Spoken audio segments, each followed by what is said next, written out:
Hello बच्चों, आइए इस प्रश्न को पढ़ते हैं। एक फोटोडायोड 8200 एंगस्ट्रॉम अथवा कम तरंगदैर्घ्य के प्रकाश को संसूचित कर सकता है।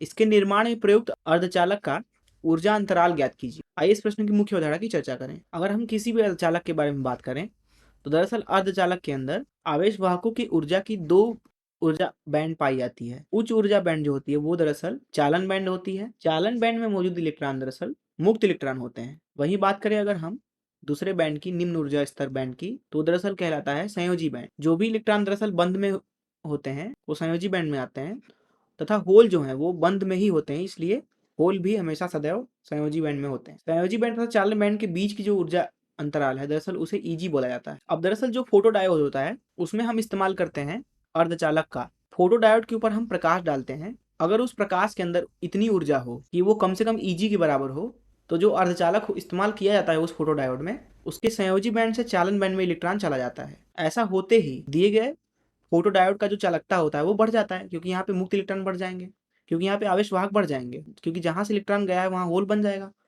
और जो ये इलेक्ट्रॉन है वो चालन बैंड में है, इसलिए चालकता कार्ड होगा, और होल चालकता कार्ड तो होगा ही, अर्थात चालकता जो है अचानक से बढ़ जाती है। इस चालकता के बदलाव की वजह से फोटो डायोड जो है वो दरअसल उस प्रकाश को संसूचित कर लेता है, जो भी प्रकाश आपतित किया जाता है दिए गए फोटो डायोड के ऊपर। मान लीजिए कि उस आपतित फोटोन की जो ऊर्जा है वो ई नॉट है। ऐसी स्थिति में जो ये ई नॉट है वो कम से कम होनी चाहिए ईजी के बराबर, ताकि फोटो डायोड जो है वो संसूचित करे। आइए इस मुख्य उदाहरण का इस्तेमाल करके इस प्रश्न को हल करें।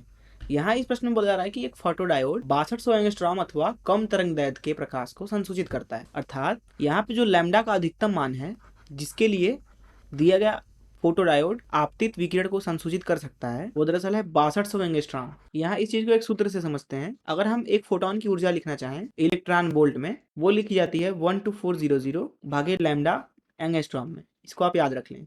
ये E बराबर एच सी बटे लैम्डा से ही आता है। यहाँ इस सूत्र से हम देख सकते हैं कि लैम्डा का मान जितना अधिक होगा ऊर्जा का मान उतना ही कम होगा। अब ध्यान से अगर देखें हम संयोजी बैंड और चालन बैंड को, मान लीजिए यही ऊर्जा बैंड है दिए गए फोटो डायोड का, तो फोटो डायोड कम से कम जो ऊर्जा संसूचित कर सकता है वो दरअसल होगा ई नॉट बराबर एच सी बटा लैम्डा अधिकतम के, जिसे मैं लैम्डा मैक्स बोल दे रहा हूँ। तो अगर लैम्डा का मान अधिकतम हुआ, ऐसी स्थिति में आने वाले फोटोन की जो ऊर्जा होगी जो कि है एच सी बटे लैम्डा मैक्स, वो दरअसल न्यूनतम होगी। और अगर हम चाहते हैं कि जो फोटोन है उसकी ऊर्जा न्यूनतम है, जिसके लिए डायोड जो है वो संसूचित कर रहा है, ऐसी स्थिति में फोटोन की ऊर्जा कम से कम ईजी के बराबर हो जाए। अगर फोटोन की ऊर्जा इस ईजी से कम हुई तो इलेक्ट्रॉन कभी भी ऊपर तक नहीं पहुंच सकता है, और ये है आपकी न्यूनतम ऊर्जा। और ये न्यूनतम ऊर्जा होनी चाहिए कम से कम ईजी के बराबर, ताकि संसूचना हो। अब यहाँ पे अगर हम ये ऊपर वाला सूत्र इस्तेमाल करें तो दरअसल इस प्रश्न में हम ईजी को लिख सकते हैं। ईजी बराबर 12400 भागे तरंगदैर्घ्य का अधिकतम मान, जो कि दिया हुआ है दिए गए प्रश्न में 6200। तो ये आ जाएगा दिए गए डायोड के अंदर